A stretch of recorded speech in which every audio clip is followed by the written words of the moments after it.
In California, wildfires are a constant threat, shaping daily life for millions. Every summer and fall, families brace themselves for the possibility of evacuation, loss, and uncertainty. The fear of fire is woven into the fabric of daily routines, from emergency kits by the door to air purifiers running non-stop. Insurance in high-risk zones is more than a policy. It's a lifeline, a promise to help families rebuild. For many, it's the only thing standing between hope and despair, offering reassurance that, if the worst happens, they won't have to start over from nothing. But what if your house survives the flames, only to be filled with toxic smoke? The fire may pass, but the invisible threat lingers, seeping into walls, furniture, and the very air you breathe. Many homeowners find the real battle begins after the fire, facing invisible contamination that makes their homes unlivable. The struggle to return to normal is complicated by health concerns and the daunting task of cleaning up what can't always be seen. The California FAIR Plan, meant as a safety net when other insurers pull out, is now at the center of a growing dispute. As wildfires become more frequent and severe, more families are forced to rely on this last resort coverage. Homeowners argue their houses are dangerously contaminated, while the FAIR Plan often denies significant damage has occurred. This leaves families caught in a frustrating cycle of appeals and denials, desperate for recognition and relief.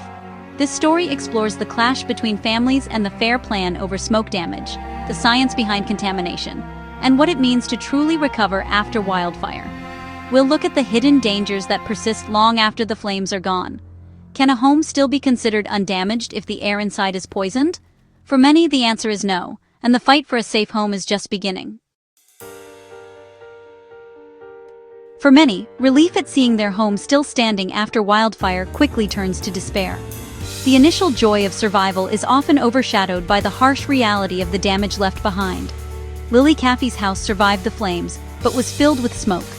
The pervasive smell and residue made it unlivable. Her FAIR Plan claim for deep cleaning was denied. No permanent damage, said the adjuster. She's not alone. Many others face similar rejections. Scott Youngworth's home was left with hazardous toxins after a fire, but the FAIR Plan offered only a fraction of what's needed for true remediation. The lingering toxins pose serious health risks. The core dispute. Homeowners see smoke, soot, and ash as real physical damage. They argue that these residues make their homes unsafe. The FAIR Plan focuses on visible, structural harm, charring or melting. They often overlook the less visible but equally damaging effects of smoke and soot. Attorney Dylan Schaffer calls the denials the worst malice he's seen in his career. He believes the system is failing those it's meant to protect.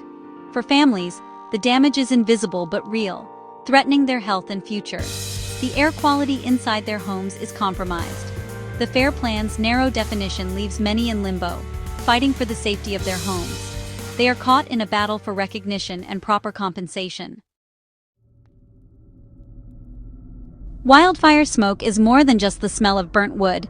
It's a toxic cocktail created from everything the fire devours: homes, cars, plastics, electronics, and household chemicals. When a wildfire sweeps through a neighborhood, it doesn't discriminate. Everything in its path is incinerated, releasing a dangerous blend of pollutants into the air. These microscopic particles don't just linger in the air, they seep deep into walls, furniture, and ventilation systems, embedding toxins like mercury, arsenic, and chromium that can persist for months or even years. The health risks are severe and long-lasting, especially for children, the elderly, and anyone with respiratory conditions. Even short-term exposure can trigger asthma attacks or worsen heart problems. Homeowners' independent tests often reveal dangerous levels of contamination, far beyond what surface cleaning or airing out a home can fix. The invisible threat lingers, hidden from plain sight.